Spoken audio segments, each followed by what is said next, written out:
Assalamualaikum warahmatullahi wabarakatuh.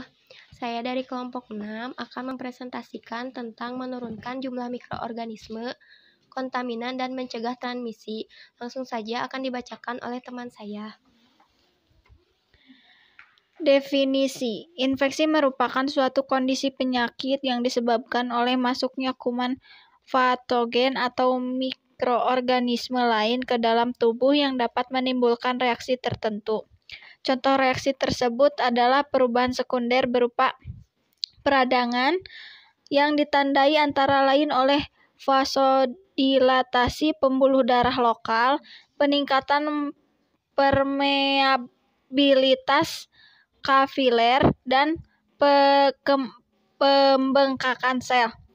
Sedangkan mikroorganisme adalah agen penyebab infeksi termasuk di dalamnya bakteri, virus, jamur, dan parasit. Untuk tujuan pencegahan infeksi bakteri dapat dibagi dalam 3 kategori, yaitu vegetatif, mikrobakteri, dan endospore. Dari semua agen infeksi yang umum, endospore paling sulit dimusnahkan karena protektif yang kuat lapisan perlindungannya. Dekontaminasi adalah upaya mengurangi dan atau menghilangkan kontaminasi oleh mikroorganisme pada orang, peralatan, bahan, dan ruang melalui disinfeksi dan sterilisasi dengan cara fisik dan kimiawi yang bertujuan untuk mengurangi kemungkinan terjadinya infeksi yang diakibatkan oleh mikroorganisme penyebab luka infeksi berat dan mencegah penyebaran penyakit-penyakit yang mengancam jiwa. Menurunkan mikroorganisme, pemberian obat yang aman dan akurat merupakan salah satu tugas perawat. Perawat harus memahami kesehatan klien saat ini dan sebelumnya untuk menentukan apakah obat tertentu aman dikonsumsi klien. Obat adalah alat utama terapi yang digunakan oleh dokter untuk mengobati klien yang memiliki masalah kesehatan. Walaupun obat dapat menguntungkan klien dalam masalah kesehatannya, namun obat memiliki efek samping yang harus diketahui perawat.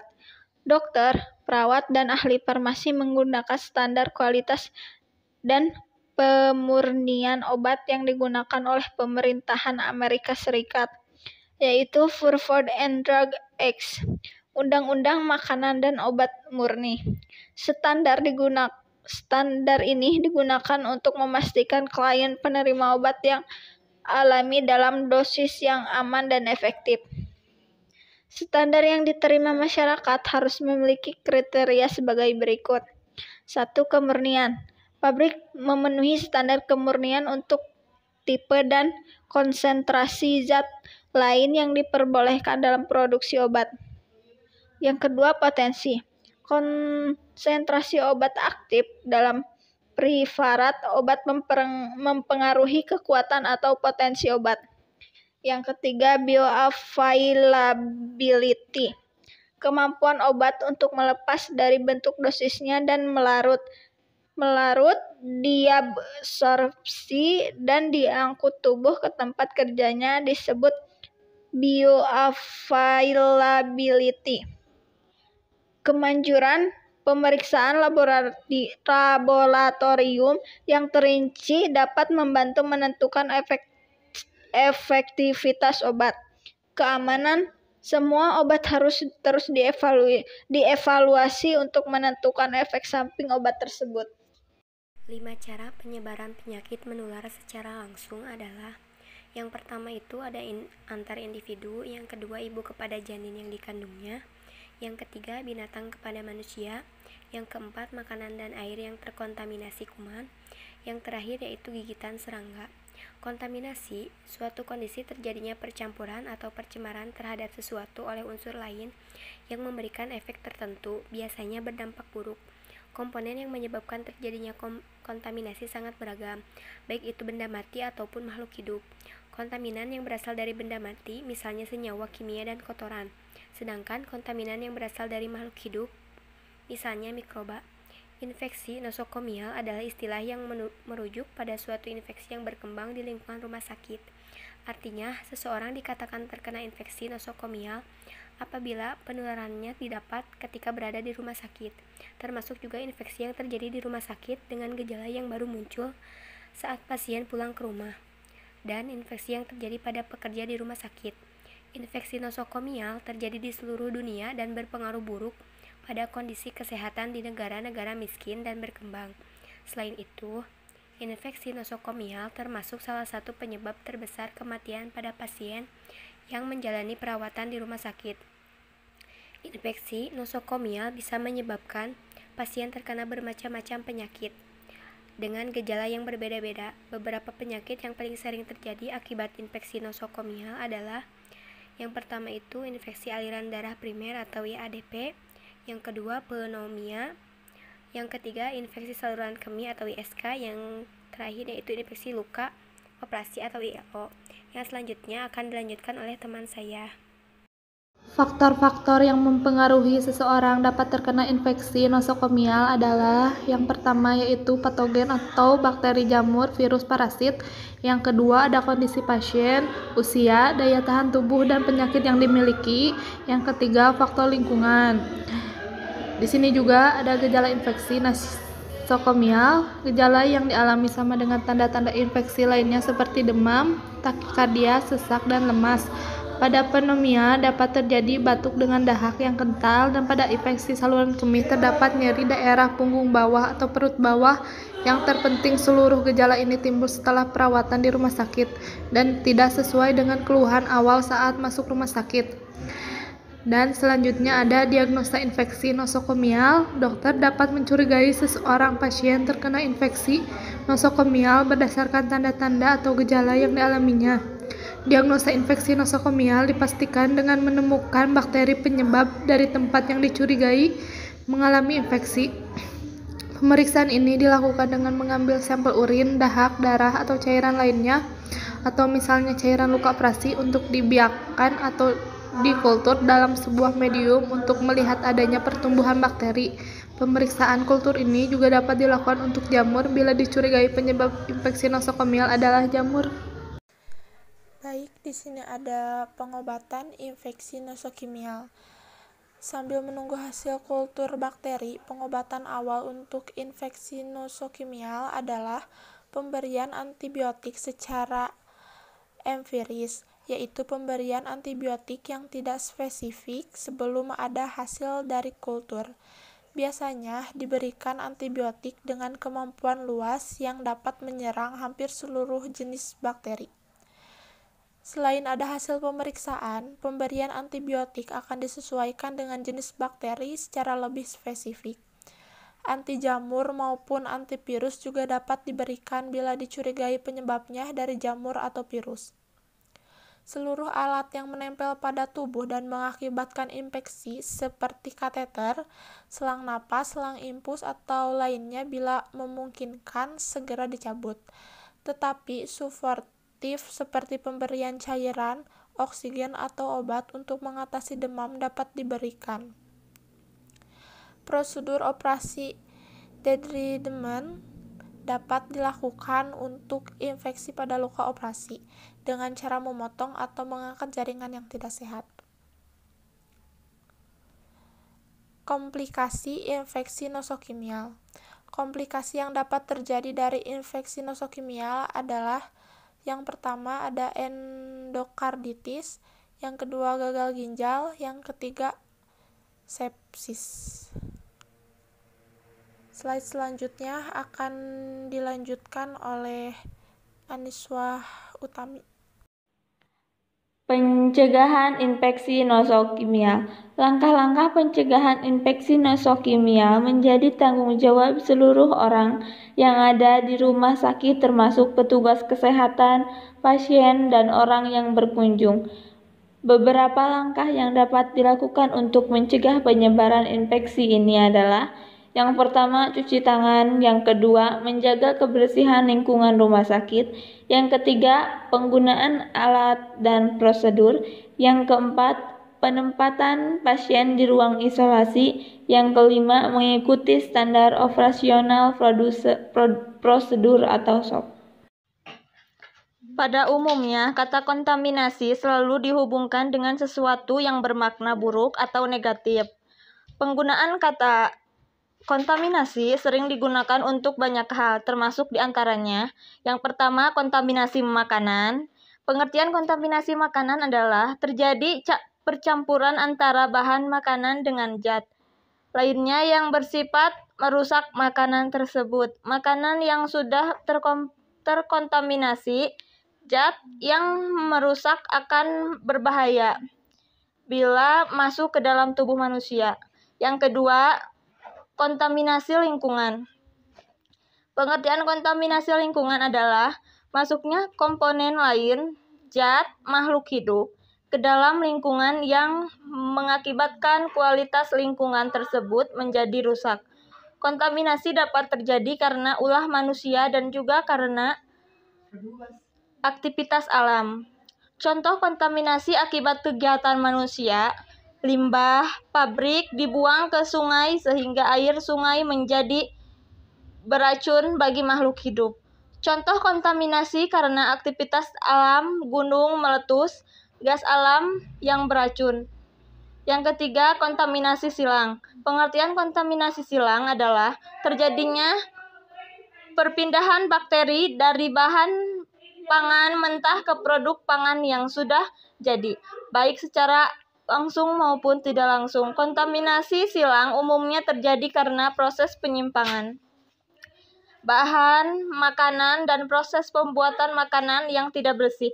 Contoh kontaminasi silang terjadi ketika pisau yang kotor dan terkontaminasi zat berbahaya digunakan untuk mengupas mangga yang akan dimakan. Contoh lain, plastik penyimpanan yang terkontaminasi kotoran digunakan untuk menyimpan daging. Penyebab kontaminasi. Secara umum, ada 3 penyebab kontaminasi, yaitu kontaminasi biologis, kontaminasi kimia, dan kontaminasi fisik. Yang pertama, kontaminasi biologi. Beberapa penyebab kontaminasi biologi atau mikrobiologis adalah parasit atau protozoa dan cacing, virus, bakteri, patogen yang dapat menyebabkan keracunan dan infeksi pada manusia. Kontaminasi kimia. Bahan kimia yang dapat menimbulkan intoksikasi pada manusia. Beberapa bahan kimia penyebab keracunan diantaranya antibiotika, residu pestisida, cemaran kimia industri. Selanjutnya, kontaminasi fisik.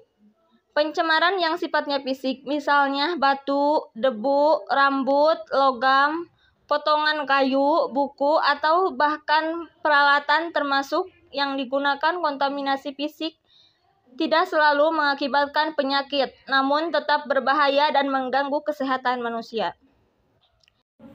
Pencegahan penularan. Prinsip-prinsip pencegahan infeksi yang efektif berdasarkan A. Setiap orang yang harus dianggap dapat menularkan penyakit karena infeksi yang terjadi bersifat asimptomatik atau tanpa gejala. B. Setiap orang harus dianggap berisiko terkena infeksi. C. Permukaan tempat pemeriksaan, peralatan, dan benda-benda lain yang akan dan telah bersentuhan dengan kulit, selaput mukosa, atau darah harus dianggap terkontaminasi sehingga setelah selesai digunakan harus dilakukan proses pencegahan infeksi secara benar. D. Jika tidak diketahui apakah permukaan, peralatan, atau benda lainnya telah diproses dengan benar harus dianggap telah terkontaminasi. E. Resiko infeksi tidak bisa dihilangkan secara total, tetapi dapat dikurangi hingga sekecil mungkin dan menerapkan tindakan-tindakan pencegahan infeksi yang benar dan konsisten. Pedoman pencegahan infeksi. Cara efektif untuk mencegah penyebaran penyakit dari orang ke orang atau dari peralatan ke orang dapat dilakukan dengan meletakkan penghalang di antara mikroorganisme dan individu, pasien, atau petugas kesehatan. Penghalang ini dapat berupa upaya fisik, mekanik, ataupun kimia, meliputi pencucian tangan, penggunaan sarung tangan baik pada saat melakukan tindakan maupun saat memegang benda yang terkontaminasi, penggunaan cairan antiseptik untuk membersihkan luka pada kulit, pemrosesan alat bekas pakai, pembuangan sampah. Yang selanjutnya akan dijelaskan oleh teman saya. Tindakan pencegahan infeksi. A. Aseptik. Tindakan yang dilakukan dalam pelayanan kesehatan untuk mencegah masuknya mikroorganisme ke dalam tubuh yang kemungkinan besar akan mengakibatkan infeksi. B. Antiseptik. Upaya pencegahan infeksi dengan cara membunuh atau menghambat pertumbuhan mikroorganisme pada kulit dan jaringan lainnya. C. Pencucian. Tindakan menghilangkan semua darah, cairan tubuh, atau setiap benda asing, seperti debu dan kotoran. D. Desinfeksi. Tindakan pada benda mati dengan menghilangkan sebagian besar mikroorganisme penyebab penyakit. E. Sterilisasi. Tindakan untuk menghilangkan semua mikroorganisme termasuk bakteri endospor. F. Tindakan-tindakan pencegahan infeksi dalam pelayanan asuhan kesehatan. Yang pertama itu, meminimalkan infeksi yang disebabkan oleh mikroorganisme. 2. Menurunkan risiko penularan penyakit yang mengancam jiwa. Lalu, di lingkungan sekitar banyak mikroorganisme, virus, bakteri, atau jamur parasit yang bersifat patogen, menyebabkan penyakit terhadap manusia. Inilah sebabnya Anda perlu turut berperan aktif dalam mencegah penyebaran kuman dan berkembangnya penyakit infeksi menular di lingkungan kita. Kita bisa ikut mencegahnya dengan menerapkan langkah-langkah ini. Yang pertama, rajin membersihkan atau mencuci tangan, terutama sebelum menyiapkan, menyentuh, atau mengkonsumsi makanan. Juga setelah kembali dari toilet atau buang air kecil atau besar, atau bahkan sekadar mengganti popok, cucilah tangannya dengan sabun selama setidaknya 20 detik sambil mengosokkan tangan dengan cermat. Kita juga bisa menggunakan cairan sanitasi untuk tangan atau tisu basah sekali pakai. B. Tutup mulut dan hidung ketika bersin atau batuk, dengan arahkan pada siku bagian dalam. Buka telapak tangan, segera cuci tangan bila terpaksa menggunakan tangan. C. Jangan biasakan menyentuh mulut, hidung, atau mata setelah menggunakan tangan untuk menutup mulut saat bersin. Ada juga yang D. Tetap berada di rumah ketika Anda atau anak Anda sedang sakit parah, seperti ketika mengalami demam, muntah, atau diare. Jangan berbagi pakai alat-alat pribadi seperti sikat gigi, pisau, cukur, sisir, dan juga alat makan seperti garpu, sendok, atau gelas minum. F. Pastikan tempat menyiapkan makanan selalu dalam keadaan bersih dan pastikan makanan dimasak hingga benar-benar matang sebelum dikonsumsi. Ada juga yang G. Jangan biarkan makanan yang telah dimasak atau makanan sisa berada dalam suhu ruangan lebih dari 3 jam. H. Pastikan kita dan anak-anak kita nanti telah mendapat imunisasi untuk mengurangi risiko tertular penyakit infeksi. Yang I. Pelajari suatu daerah sebelum kita mengunjunginya. Konsultasikan dengan dokter tentang jenis vaksinasi maupun pengobatan profilaksis yang diperlukan di daerah tersebut. Misalnya vaksinasi untuk meningitis saat naik haji atau minum obat profilaksis malaria sebelum ke pedalaman Papua. J. Jangan berganti-ganti pasangan seksual. Gunakan kondom jika pasangan kita memiliki sejarah penyakit menular seksual atau jika Anda tidak mengetahui riwayat seksualnya. Hindari menahan buang air kecil terlalu lama dan jaga kebersihan organ kelamin dengan baik untuk menghindari infeksi saluran kemih. Gunakan alat pelindung diri dan lakukan pekerjaan sesuai dengan prosedur keamanan yang berlaku, terutama bila Anda bekerja di area yang dikelilingi bahan infeksius, seperti rumah sakit atau laboratorium. Menjaga pola hidup yang sehat dan pola makan dengan nutrisi seimbang. Perbanyak minum air putih untuk mencukupi kebutuhan cairan. Penuhi kebutuhan serat dan vitamin dengan makan buah dan sayuran, mencukupi istirahat, dan berolahraga secara rutin dan teratur. Hal-hal ini penting dilakukan untuk menjaga daya tahan tubuh agar tidak mudah terangsang penyakit infeksi.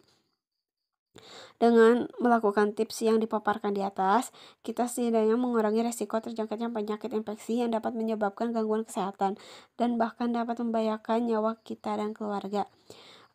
Baik, jadi kesimpulannya itu, cara menurunkan mikroorganisme yaitu dengan cara pemberian obat yang aman dan akurat oleh perawat kepada klien. Perawat harus mengetahui karakteristik umum obat dalam setiap golongan, lalu menurunkan jumlah kontaminan dan mencegah Misi dapat dilakukan dengan mencuci tangan. Mencuci tangan merupakan metode terbaik mencegah transmisi mikroorganisme. Tindakan pembersihan yang rutin sangat penting untuk memastikan bahwa rumah benar-benar bersih dari debu, minyak, dan kotoran. Perlu diingat bahwa sekitar 90% dari kotoran yang terlihat pasti mengandung kuman. Harus ada waktu teratur untuk membersihkan dinding, lantai, tempat tidur, pintu, jendela, tirai, kamar mandi, dan alat-alat medis yang telah dipakai berulang kali. Baik, itu saja yang bisa dapat kami sampaikan. Kurang lebihnya mohon dimaafkan. Wassalamualaikum warahmatullahi wabarakatuh.